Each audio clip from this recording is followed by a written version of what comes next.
Okay? Hello.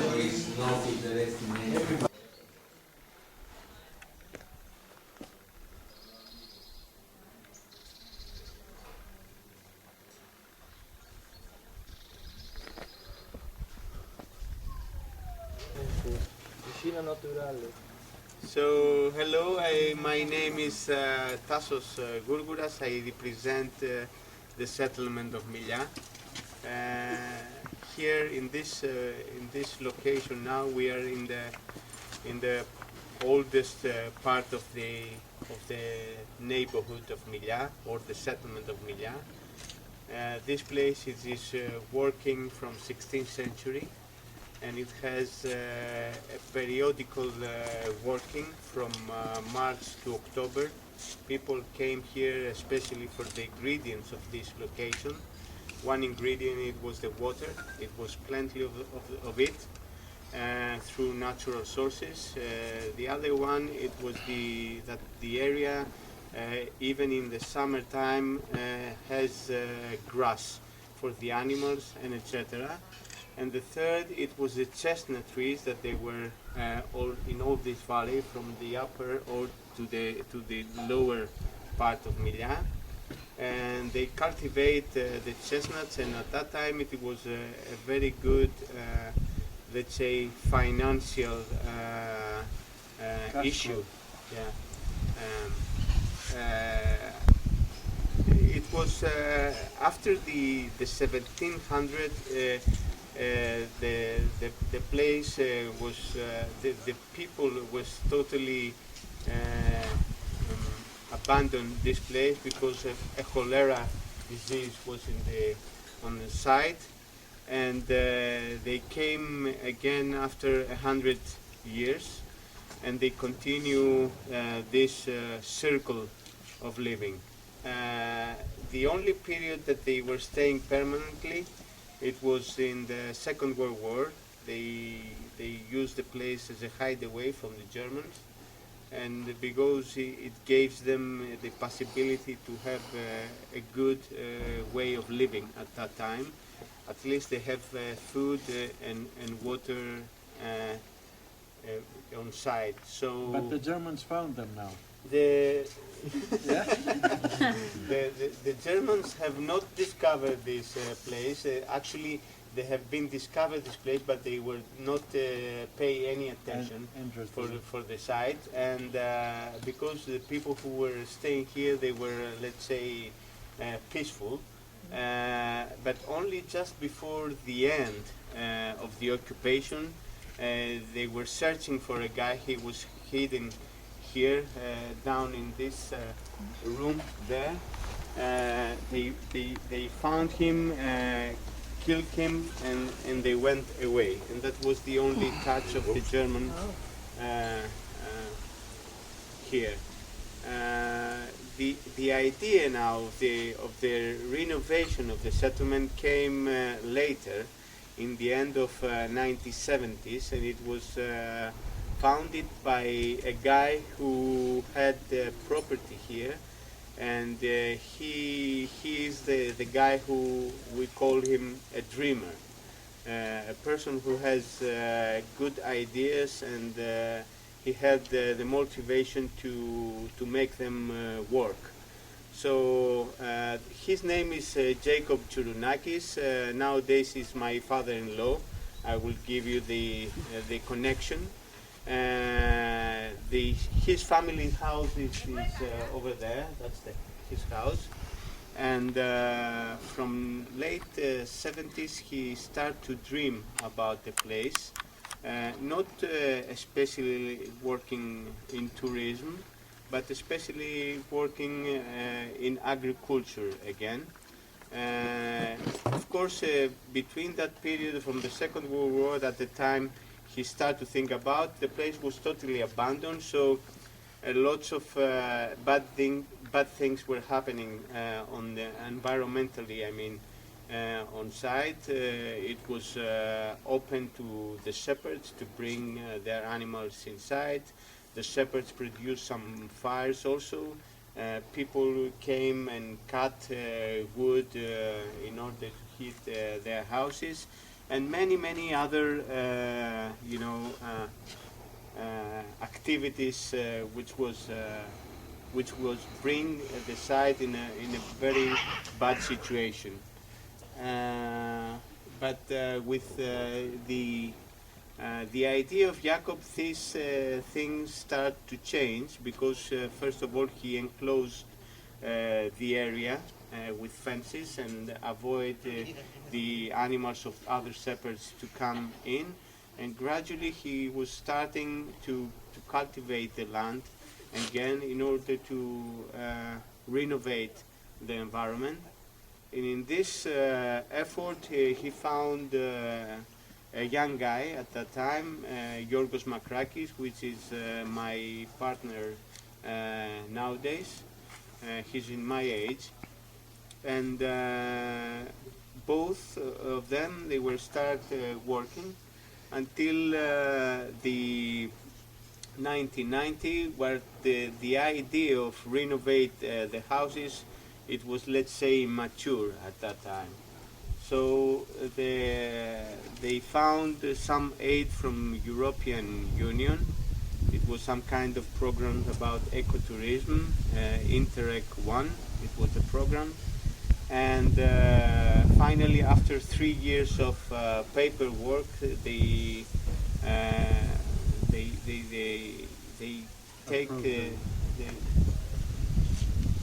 were start to going with the project.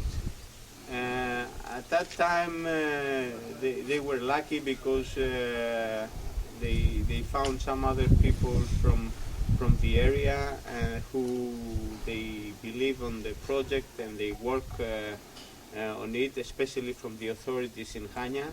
That would make it more easy, because it was not easy at all.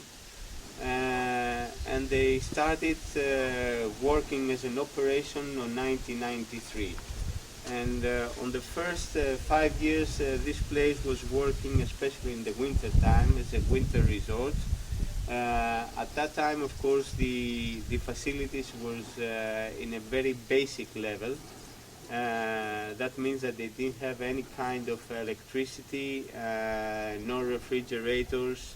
They cook with wood. They burn wooden stoves for heating, and they burn wooden boilers for supplying hot water to the room. So I give you an idea that but this kind of non-facilities, it was the ingredient that make this place goes to the future, because at that time people were starting to rediscover the idea of going back to basics. And so here we are now after almost 20 years. And also another ingredient at that time, it was that we start to work 12 months per year. That was something very totally new in the tourism industry at that time, and it still is at this period.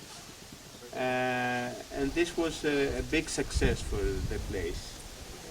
So I suggest now to go for a walk around and be in this room where we are standing now, to see the interior also. Okay. And I will give you some more other details on our way. Okay? All right. Some energy, but the energy is coming from solar panels. And we have some more spots for reading and etc. So from the very beginning we were focusing on producing energy from solar energy, and from the very beginning we have very small systems. But over the years we were improved this situation, and now I could say that we are in 80% efficient, self-efficient in energy. This place, it was separate houses. At that time people need only small places, because as I told you they came periodically here. So what they need is to have a place to sleep and nothing else. So these houses, they didn't have anything except one interior, and in the corner they usually have this kind of chimneys that they used to cook and heat over there. And that was the situation. And after, of course, we opened this space and we make it larger. But you could see where was the old door of this house. And also the inside the place that we were passing through, it was also a house. So the houses here, they were very close to each other. In this case, they felt more secure in this remote place that they were. And one other thing in this place is that was the place it is very hidden. I mean, you cannot see it from anywhere. Even if you are going on that side, on the top, on the way you were coming, you see nothing, and probably you were wondering where we are going now, until you reach the place and you see the first, let's say, houses. And it is built and it looks to the north. That means that the sun, it is on the back side. But in this location, people were wise at that time, and they built it here because they have enough shadow. They protect it by the winds and the rains. That this area here, it makes like an arm, this location. If you go just a bit further, where the restaurant is today, if the wind is north or south, this place is suffering. Here it doesn't happen anything, it's always in the calm. So this place, as you see it was the old restaurant of Milia. After we moved and we built the new restaurant, and on the other side it was the old kitchen. And we served the food here, we cooked the food there, and we had another wooden oven here. I remember those.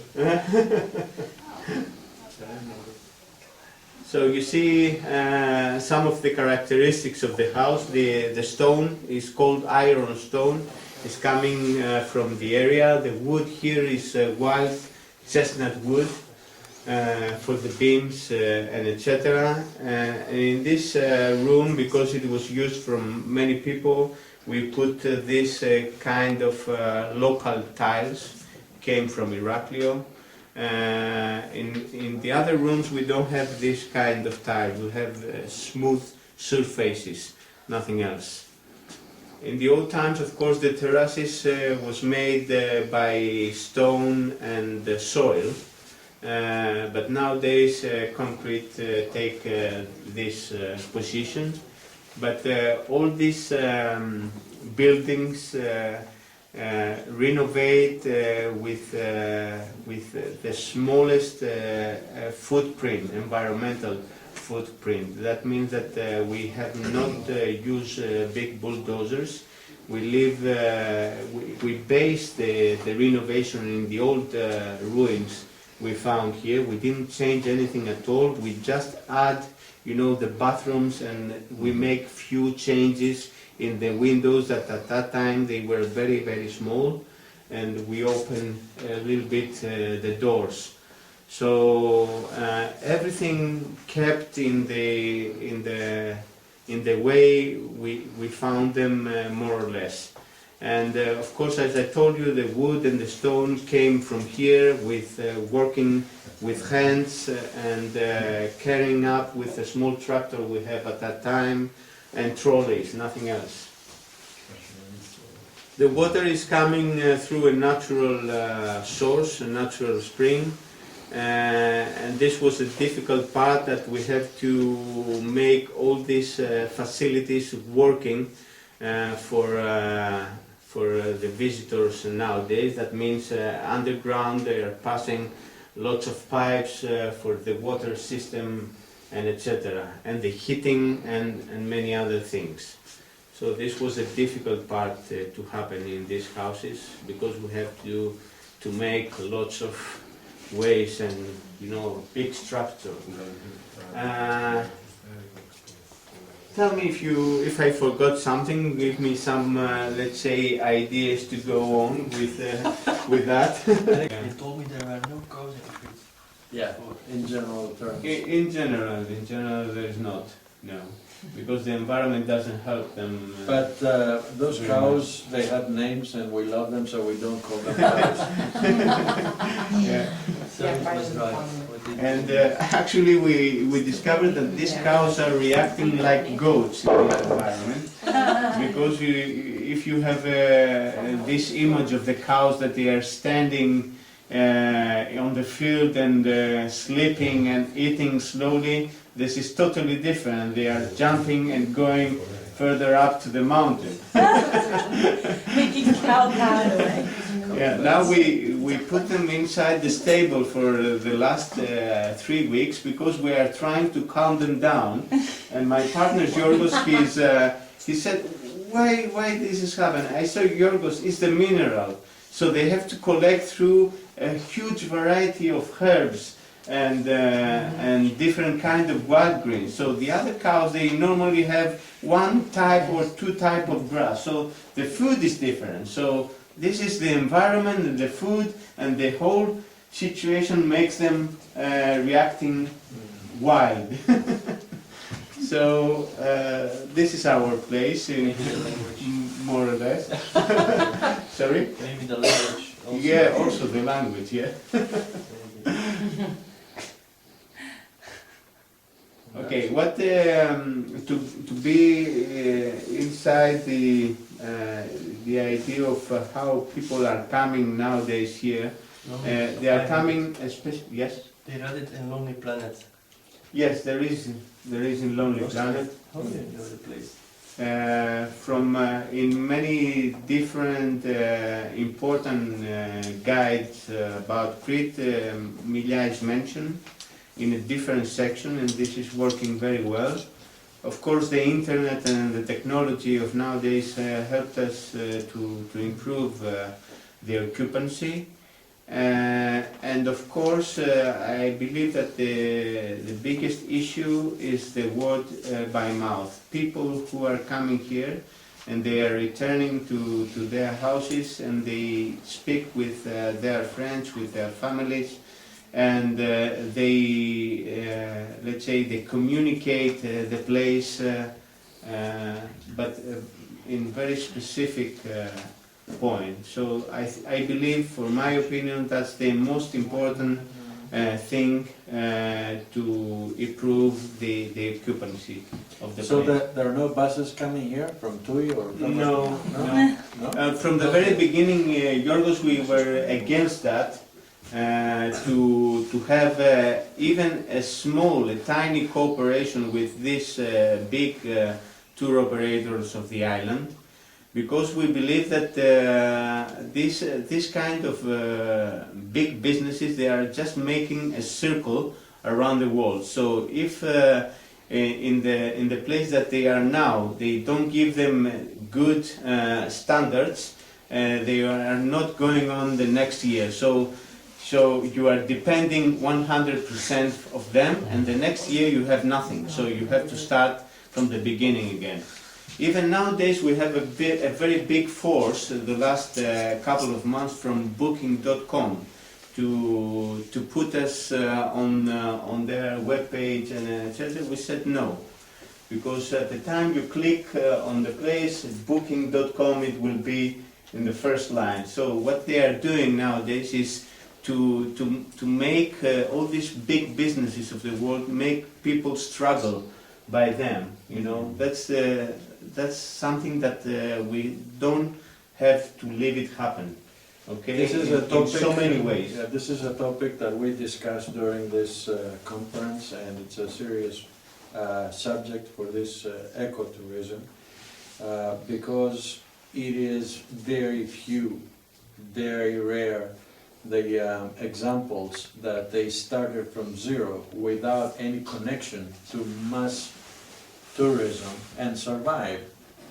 And here we see a business, and this is not hobby, this is serious business, that they did a conscious decision to make it this way, keep it this way, and 20 years later they're still here and they still are operating. So it is possible. It depends how everybody is putting his business plan, how to do it and when to do it. Obviously, in no business there's no guarantee that everything is going to work, but it's nice to see that there are exceptions to the rule, isn't it? And also a big part of this place is the peace and quiet. So if you have 50 people going through here, it's not going to be the same. It's going to be loud, like even in the Agreco we went to, when all those 50 people came, it was a different experience. You're rushing to go somewhere or something. So it's nice to have your quiet here and enjoy your peace. And You know, I believe nowadays that you could have everything you will need. I mean, I agree with Yorgos, is what you have on your mind. And most of the people, if they are not succeed in this kind of businesses, for my belief is that they don't give lots of effort on that. That what you are having today in Milia, it's a very big progress on the back, and I have to admit that it was some years that we were working for nothing here, but because we didn't have lots of visitors, a very big period during the summer we have no visitors, if you believe it or not. So this was something totally new, you know, but we were focused on the future always, and we said, okay, we are doing our best, even if we don't have the possibilities to do it, and we will go on. So that's people what they don't do today, and most of the businesses, they have let's say a period of 5-6 years to invest the money and to get the money back. This is not possible to happen. Let's go on, they have to keep the plane. Okay.